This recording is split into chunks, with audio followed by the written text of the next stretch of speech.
just outside Montana's Glacier National Park at the height of the Cold War. Missile launch officer Captain Robert Salas is in charge of 10 nuclear weapons. In the dead of night, he receives an alarming phone call from a guard. Well, you can hear the fear in his voice.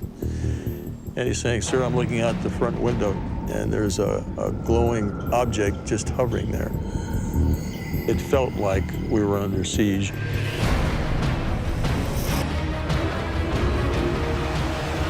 This is National Park: Secrets and Legends.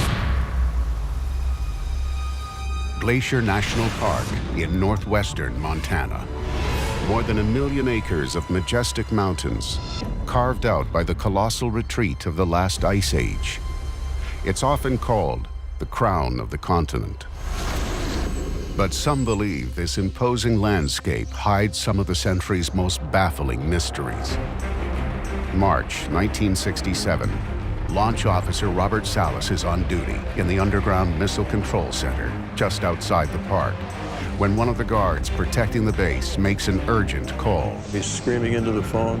He's agitated, he's fearful, and he's saying, "Sir, I'm looking out at the front gate, and there's a glowing object just hovering there."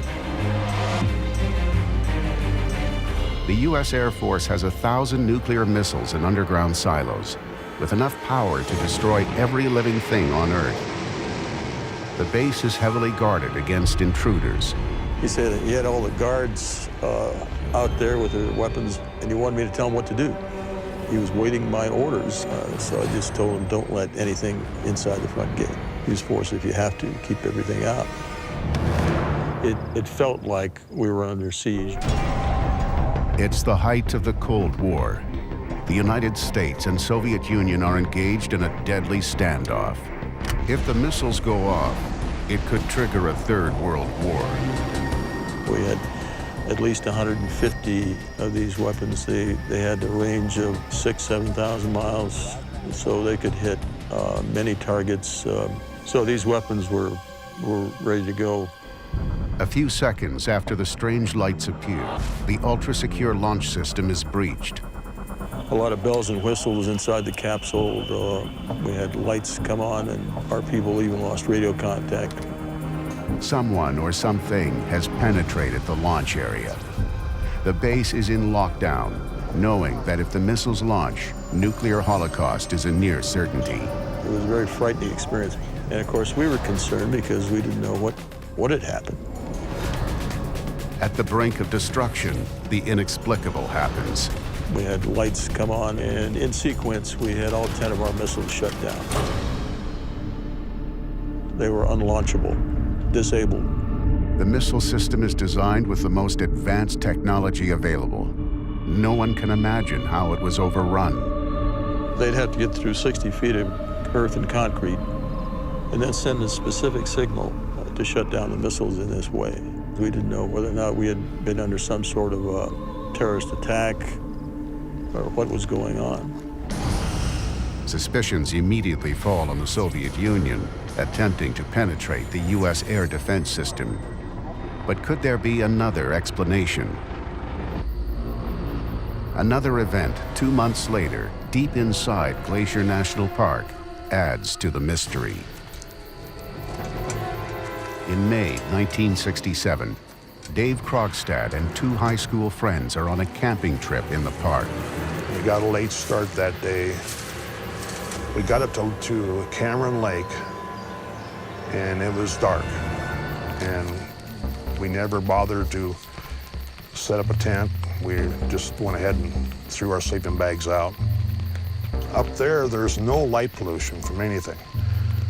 And that night, there was no moon, no clouds, just the perfect sky for looking at the stars.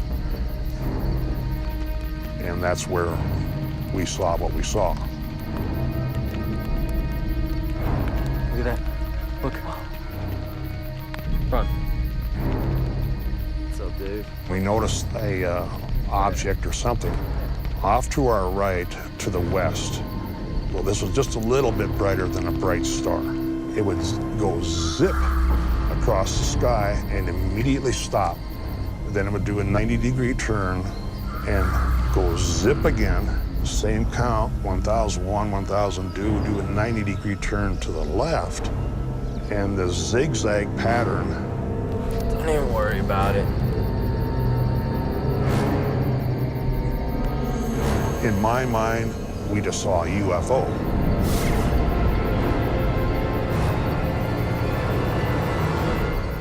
Is what these young campers see connected to the encounter at the military base 2 months earlier? There's a lot of things that people have seen, both military, civilian, and they don't talk about it as such. I know what I saw. The answer to these mysterious sightings in Glacier National Park may lie in an old man's final words. Back in the late 1990s, I was dating a woman, and her elderly father made a deathbed confession to me, claiming to have been one of Hitler's bodyguards. He told me some amazing stories.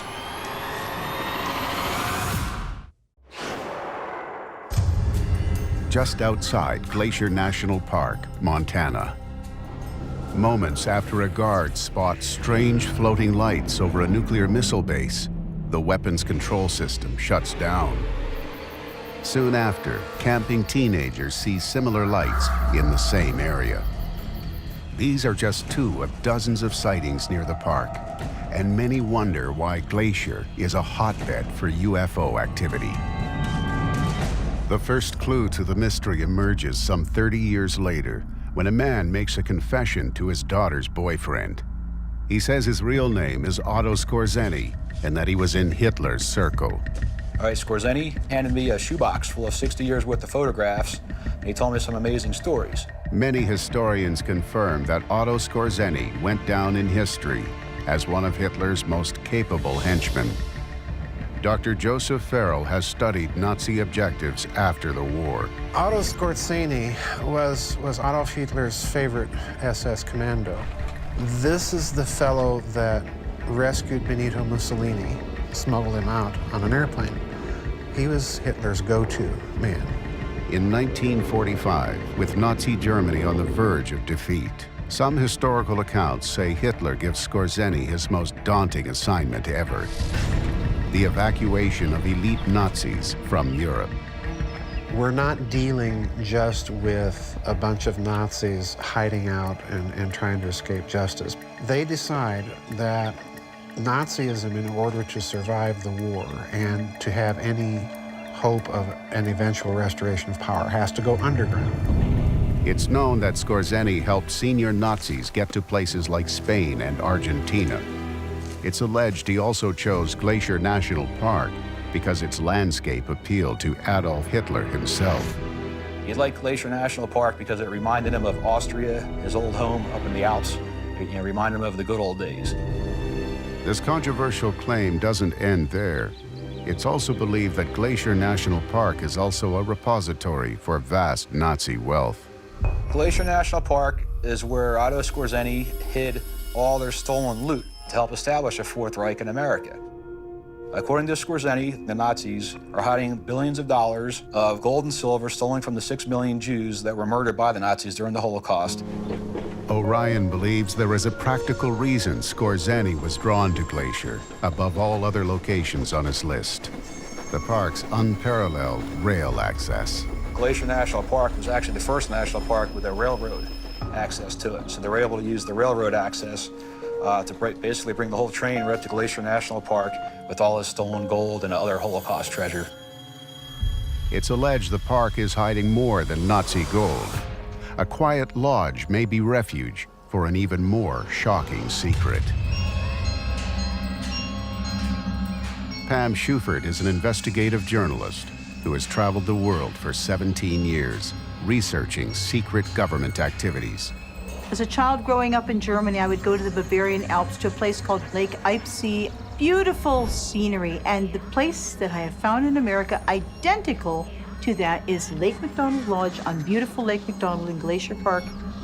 The lodge harkens back to the rustic opulence of the European Alps. Trophy heads adorn the walls, along with some unusual symbols that aren't easily explained. I would sit there wondering, why are there these swastika-type symbols in Lake McDonald Lodge? The answer is an allegation that overturns conventional history. My right hand, I'm holding a cane that was given to me by Otto Skorzeny, and this cane was supposedly given to him by his boss, Adolf Hitler. According to what Skorzeny was telling me, Hitler actually lived in Glacier National Park at Lake McDonald in the VIP cabins. And he was a resident at the VIP cabins for many years. So that was where he lived most of his life after World War II in peace.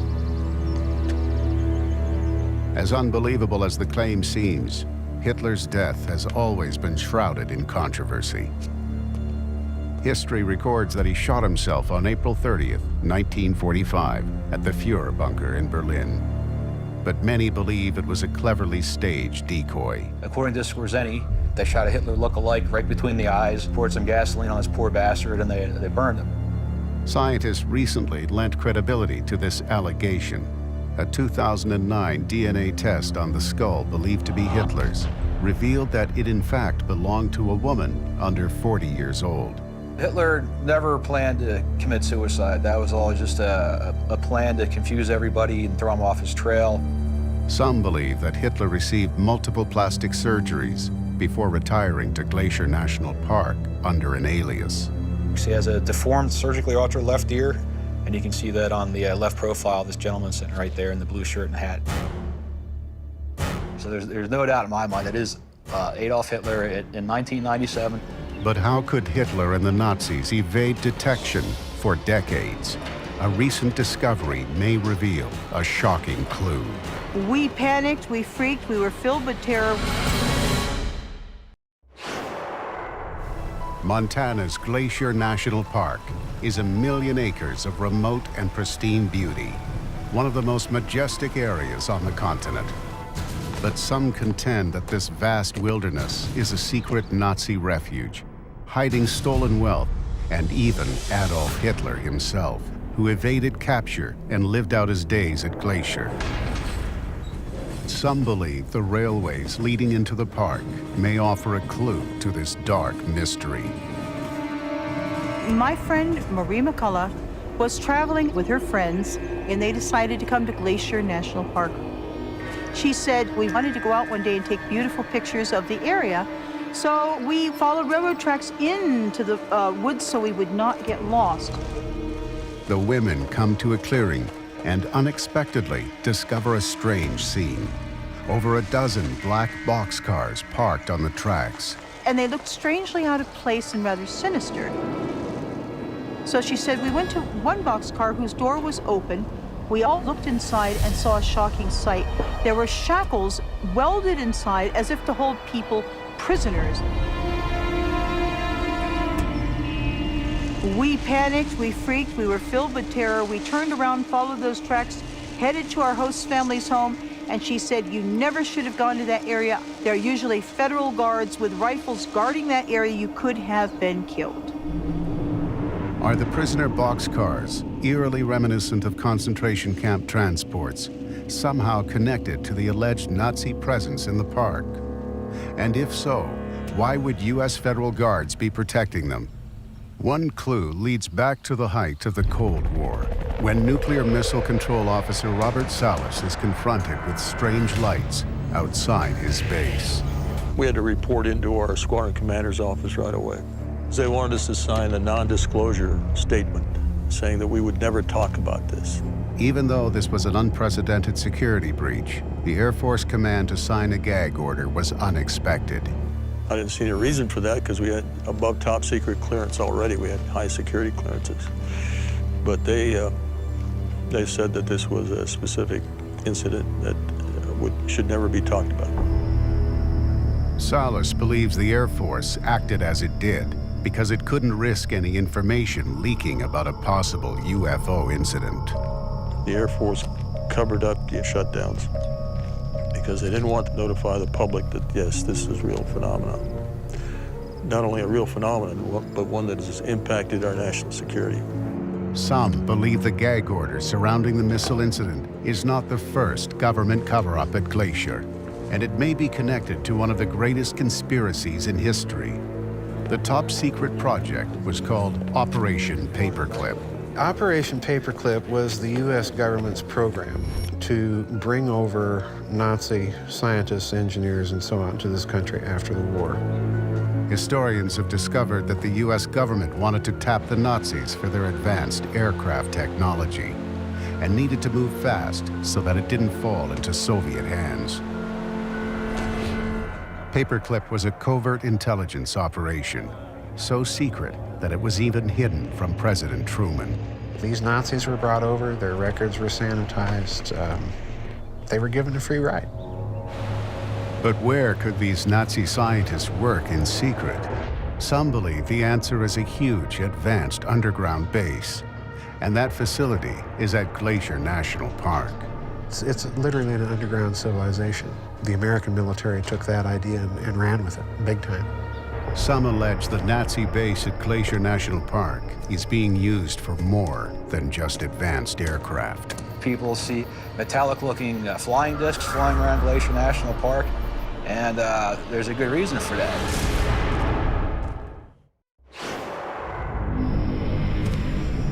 Does Montana's Glacier National Park hide a secret base where top Nazi scientists were smuggled after the war? Is the park the last refuge for Adolf Hitler himself? Are mysterious UFOs seen over Glacier for decades somehow linked to its alleged Nazi connection? Some believe the startling answer may lie in advanced technology secretly developed by Nazi scientists at Glacier National Park. I think that we do have some possibility of a Nazi flying saucer program. There is some evidence that the Nazis had flying saucer-shaped vehicles that were based on jet turbines by the end of World War II. Allied pilots reported seeing Nazi flying saucers over Europe in the final year of the war. Are the disc-shaped objects seen over Glacier National Park a continuation of the Nazi project? People see metallic-looking flying discs flying around Glacier National Park, and there's a good reason for that, because that's where they're storing them. Some allege the U.S. government has kept this top-secret project hidden from the public since the 1950s. The war's supposed to be over. These people are supposed to be defeated and gone, you know, no more problems. And to admit that you've got something Nazi flying around in our skies after the war, that's going to be a bit much. How could a base large enough to create advanced flying saucers possibly be constructed at Glacier National Park without being discovered?